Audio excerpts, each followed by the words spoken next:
Selon une étude de la Direction de la Recherche, des études, de l'évaluation et des statistiques, entre 350 000 et 460 000 événements indésirables graves se produisent chaque année à l'hôpital. Ils sont essentiellement produits par des actes invasifs, médicaments, chirurgie, implants. On pourrait en éviter jusqu'à 190 000. On estime à 750 000 le nombre d'infections nosocomiales par an. 30% pourraient être évités. Un patient sur 10 rentrant à l'hôpital subit un événement indésirable lié aux soins. Selon l'Organisation mondiale de la santé, 30 000 patients décèdent tous les ans d'accidents médicaux dans nos hôpitaux.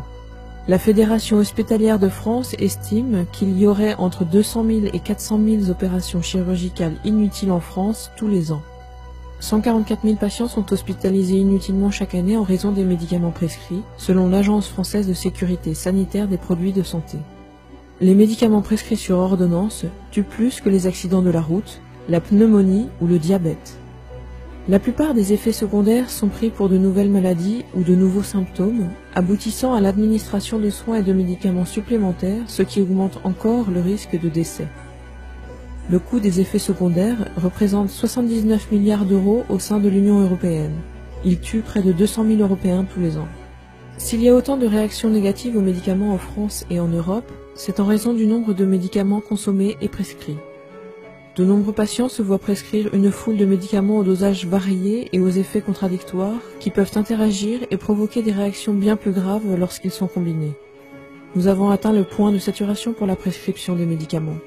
Nous sommes arrivés au stade où toutes les eaux testées contiennent des restes mesurables de médicaments. Les tonnes d'antibiotiques utilisées dans l'élevage de ferme, qui se répandent dans toutes nos rivières, donnent aux bactéries présentes dans les systèmes de traitement des eaux une résistance accrue aux antibiotiques. On retrouve ces bactéries dans nos réserves d'eau. La France détient le record de la consommation de médicaments en Europe. Les pharmacies distribuent tous les ans plus de 1500 unités de médicaments par patient contre 1000 en Allemagne et 750 en Italie. En 2010, 50 boîtes de médicaments ont été prescrites par personne en France, ce qui fait plus de 3 milliards de boîtes de médicaments vendues dans l'année. 50% des Français âgés de plus de 65 ans prennent entre 1 et 4 médicaments chaque jour. 38% de ces Français prennent de 5 à 10 médicaments par jour. 1% de ces Français prennent plus de 10 médicaments différents par jour. Les médecins français prescrivent 4 fois plus que les médecins britanniques, irlandais, italiens ou grecs, et 6 fois plus que les Danois, les Belges et les Allemands, selon le chercheur Bertolt Würmser, un expert européen sur les questions de santé. À âge égal, beaucoup de Français ont des problèmes de santé qu'ils n'avaient pas il y a 20 ans. Les maladies dégénératives sont de plus en plus répandues. L'incidence de plusieurs cancers a doublé. 12% des personnes âgées de 80 ans sont atteintes de démence sénile que l'on pourrait éviter. Nos personnes âgées sont assommées de médicaments et ne s'en portent pas mieux. Le système de santé en France privilégie le traitement de la maladie et non la prévention.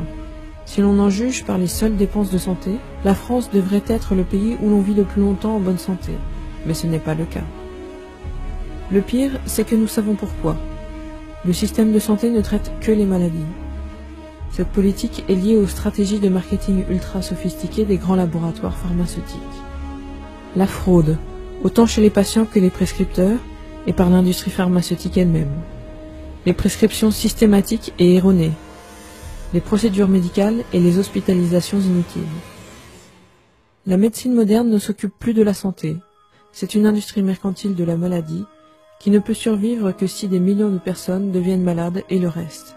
C'est une industrie qui refuse de prendre en compte des aspects vitaux de la santé comme le fait que le stress affaiblit le système immunitaire, ou que la nourriture industrielle, le tabac, l'excès de calories et le manque d'exercice sont des causes directes de la maladie, ou encore que le contact avec des milliers de toxines présentes dans notre environnement et dans notre alimentation ont un lien direct avec nos maladies. On nous dit de faire attention au soleil, mais de plus en plus de personnes meurent chaque année de cancer en raison de manque d'exposition au soleil. Le marketing mensonger a changé nos habitudes alimentaires.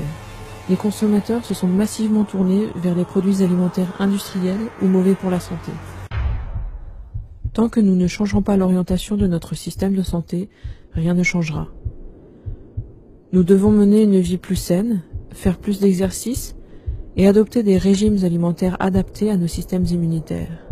Nous devrions combattre la maladie, la prévenir et éviter au maximum tous les dommages collatéraux pour les patients. Mais une analyse attentive et objective des faits montre que ce n'est pas le cas. Il est temps d'arrêter de bombarder notre organisme de médicaments et d'aller chercher une bonne santé en vivant de manière saine et équilibrée. Le temps est venu de reprendre le contrôle sur notre santé.